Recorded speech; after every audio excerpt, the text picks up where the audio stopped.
പ്രിയ കൂട്ടുകാരെ നമസ്കാരം. Puthuppally today live ന്യൂസിലേക്ക് സ്വാഗതം. കറണ്ട് പോക്കിന്റെ മഹാദുരിതങ്ങൾ അനുഭവിക്കുന്നതാണ് ഞാനും നിങ്ങളും എല്ലാം ഓരോരുത്തരും. അതുകൊണ്ട് പുതുപ്പള്ളി ഗ്രാമപഞ്ചായത്തിലെ 9-ാം വാർഡിലാണ് ഞാൻ താമസിക്കുന്നത്. ഇന്നലെ സന്ധ്യയ്ക്ക് കറണ്ട് പോയതാണ്. ഇന്ന് ഏറെക്കുറെ ഉച്ചയ്ക്ക് 3 മണിയോടുകൂടിയൊക്കെയാണ് അത് പുനഃസ്ഥാപിക്കപ്പെട്ടത്. അതിന്റെ ഇടയ്ക്ക് പല പ്രാവശ്യം കറണ്ട് വരിക പോവുക അങ്ങനെ വരുന്ന ഒരുപാട് സമയങ്ങൾ ഇങ്ങനെ മിന്നി പോകുന്നുണ്ട്. ഇതൊക്കെ നമ്മുടെയൊക്കെ ഇലക്ട്രിക്കൽ ഉപകരണങ്ങളൊക്കെ ഒരുപാട് സാധനങ്ങൾ ഇത് മൂലം ഡാമേജ് ആകുന്നുണ്ട്. ഇലക്ട്രിസിറ്റി ബോർഡിലെ ഉദ്യോഗസ്ഥരെ സംബന്ധിച്ച് അവരോട് ഇതൊക്കെ ഓരോരുത്തരൊക്കെ പരാതി പറയുമ്പോഴത്തേന് അവർ പറയും ഞങ്ങൾ എന്ത് ചെയ്യാനാന്ന് പറയും. അതുപോലെ തന്നെ അവരെ ഞാൻ മോശമായിട്ട് പറയുന്നതല്ല, കാരണം ഒരുപാട് ഇതുപോലെയുള്ള മഴക്കാലത്തും അതുപോലെ ഈ ഏതെങ്കിലും കാറ്റ് വീണ മരങ്ങൾ വീഴുന്ന സമയത്തൊക്കെ രാപകലില്ലാതെ ഒരുപാട് കഷ്ടപ്പെട്ടിട്ടാണ് ഇവർ ഈ വൈദ്യുതി പുനഃസ്ഥാപിക്കുന്നത്.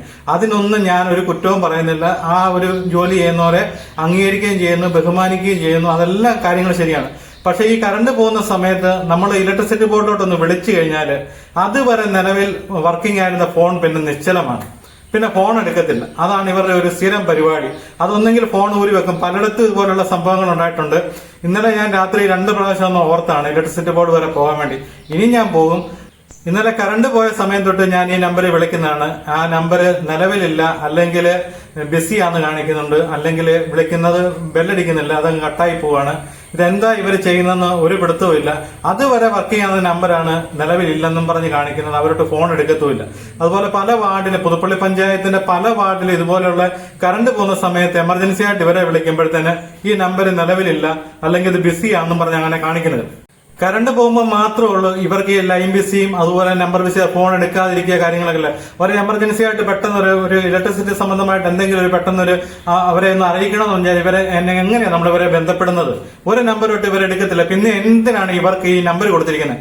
അതുപോലെ ഇലക്ട്രിസിറ്റി ബോർഡ് നമുക്കറിയാം, ഫീസ് ഇലക്ട്രിസിറ്റി ബില്ല് അടയ്ക്കുന്ന സമയമാകുമ്പോഴത്തേന് ഇവര് കറക്റ്റായിട്ട് ഒരു ഉദ്യോഗസ്ഥൻ കുത്തിയിരുന്ന് രാവിലെ തൊട്ട് സന്ധ്യ വരെ ആരൊക്കെ അടയ്ക്കാനുണ്ട് അവരുടെ എല്ലാവരെയും വിളിക്കുകയും അവരോട് കാര്യങ്ങൾ പറയുകയും എല്ലാം ചെയ്യാനെല്ലാം ഇവർക്ക് സമയമുണ്ട്.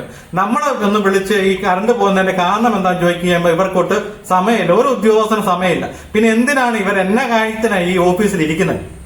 അതുപോലെ ഇലക്ട്രിസിറ്റി ബില്ലിന്റെ അടയ്ക്കേണ്ട സമയമാകുമ്പോഴത്തേന് ആ കറക്റ്റ് സമയമാകുമ്പോഴത്തേന് ഇവർ വന്ന് ഫ്യൂസ് വരും. അത് ശരിയാണ്, നമ്മൾ അടച്ചില്ലെന്നുണ്ടെങ്കിൽ ഫീസ് വരണം എന്നുള്ളത്.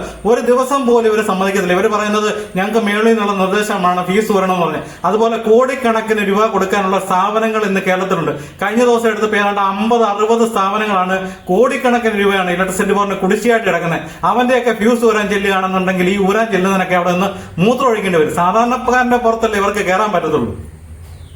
അതുപോലെ ഈ പുതുപ്പള്ളി ഗ്രാമപഞ്ചായത്തിന്റെ 9-ാം വാർഡും അങ്ങനെയുള്ള ഈ പരിയാര ഭാഗങ്ങളെ ഇതെല്ലാം നേരത്തെ പുതുപ്പള്ളി ഇലക്ട്രിസിറ്റി ബോർഡ് സെക്ഷനിലായിരുന്നു. അത് ചേഞ്ച് ചെയ്ത് ഇപ്പൊ മീനടത്തിന്റെ സെക്ഷനിലേക്ക് ആയപ്പോഴത്തേനാണ് ഇതുപോലെ നശിച്ച രീതിയിൽ മിക്ക ദിവസങ്ങളിലും കറണ്ട് ഇല്ല.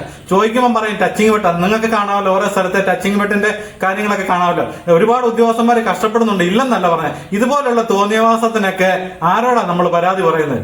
അതുപോലെ വൈദ്യുതി മുടങ്ങുന്ന സമയത്ത് നമ്മുടെ എല്ലാ ഫോണിലേക്ക് മെസ്സേജ് അയക്കാനെല്ലാം ഇവർക്ക് സമയമുണ്ട്, കാര്യങ്ങളെല്ലാം ഉണ്ട്. അതുപോലെ ഈ വൈദ്യുതി തടസ്സമാകുമ്പോഴത്തേനും അതുപോലെ ഇതുപോലെ എന്തെങ്കിലും ഒരു കാര്യത്തിനകത്ത് ഒരു 10-12 മണിക്കൂർ വൈദ്യുതി ബ്ലോക്ക് ആകുന്ന സമയത്ത് ഇവർക്ക് എന്തുകൊണ്ട് ഈ മെസ്സേജ് നമുക്ക് അയക്കാൻ പറ്റുന്നില്ല? നമ്മൾ വിളിച്ചോട്ട് ഫോൺ എടുക്കത്തില്ല, ഈ ഒരു കാര്യത്തോട്ട് ഒരു അറിയിപ്പും കിട്ടത്തില്ല. നമ്മളിങ്ങനെ ഈ കറണ്ട് ചാർജ് നമ്മുടെ പോക്കറ്റിൽ ഇരിക്കുന്ന പോക്കറ്റിൽ ഇരുന്ന് പൈസ കൊടുത്ത് ഈ കറണ്ട് ചാർജ് അടയ്ക്കുന്ന നമ്മളൊക്കെ വെറും വിഡ്ഢികൾ. ഈ ഇരിക്കുന്ന ഉദ്യോഗസ്ഥന്മാരൊന്ന് ഓർക്കണം. നിങ്ങൾ കഴിക്കുന്ന അരിയാഹാരം എന്ന് പറയുന്നത് ഞങ്ങളൊക്കെ ഒരുപോലെ കഷ്ടപ്പെട്ടുണ്ടാക്കി കൊണ്ട് തന്നെ അവിടെ കൊണ്ട് അടയ്ക്കുന്ന പൈസ കൊണ്ടാണ് നീയൊക്കെ അരി മേടിക്കുന്നത്. ആ ഒരു മനസ്സാക്ഷിയെങ്കിലും നിങ്ങൾ കാണിക്കും.